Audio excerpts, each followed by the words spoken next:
আপনাকে এসে শুধু বলবে আমাকে একটা ভোট দিয়েন। দেখেন, ভোট আপনারা 54 বছর থেকে দিচ্ছেন। যখন শেখ হাসিনা 2009-এর পরে ভোট চাইতে এসেছিল, তখন আমার মনে আছে যে পত্রিকায় তার বোরখা ছিল, বোরখার নিচে ব্লাউজের হাত ছিল এতদিন পর্যন্ত। তখন মানুষ ওই হাত দেখে, তখন মানুষ ওই বোরকা পরা দেখে ভেবেছিল হ্যাঁ এবার মনে হয় মুসলমানদের মুক্তির রাস্তা তৈরি হচ্ছে।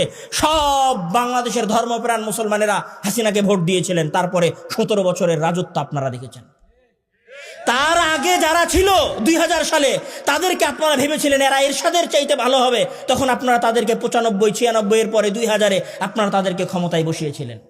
যতবার আপনারা আশা করেছেন, যতবার আপনারা আশা দেখেছেন, ততবার আপনাদের আশা 1947, 1971, তারপরে 24, তার আগে এরশাদের আন্দোলন, সকল আন্দোলনে আপনারা যতবার আশা করেছিলেন যে এই দেশ পরিবর্তন হবে, কোনোবার আপনাদের দেশ পরিবর্তন হয় নাই, হবে না। আগামী 1000 বছর যদি আপনারা এইভাবেই জীবন দিতে থাকেন, কোনোদিন এদেশের ভাগ্যাকাশে এদেশের সাধারণ মানুষদের নতুন সূর্য উদিত হবে না।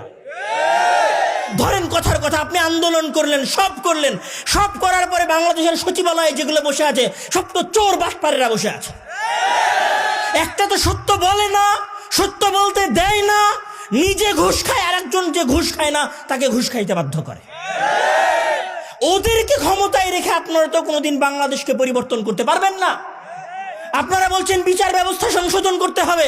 বিচার ব্যবস্থায় যে জজ আর উকিলেরা বসে আছে সব তো চোর বাটপার মিথ্যুকেরা বসে আছে, কিভাবে সমাধান হবে?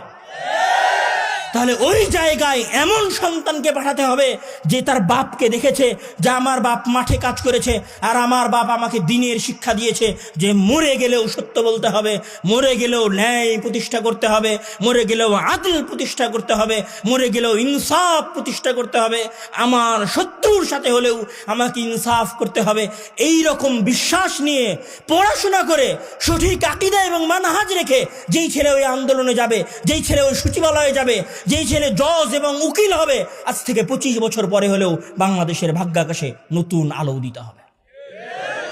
সেইটার জন্য আপনাদেরকে প্রস্তুতি নিতে হবে, সেইটার জন্য আপনার সন্তানকে প্রস্তুত করতে হবে।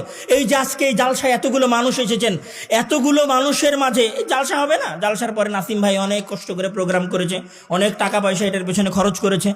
আমরা এসেছি, আব্দুর রহিম বক্তব্য দিয়েছে, আমি বক্তব্য দিচ্ছি, আমার পরে আবদুল্লাহ ভাই বক্তব্য দিচ্ছে, আমার বক্তব্যের পরে সাথে সাথে আপনারা ঠিক বলতেছেন, আবদুল্লাহ ভাই বক্তব্য দিবে, তখন আরও জোরে জোরে ঠিক বলবেন।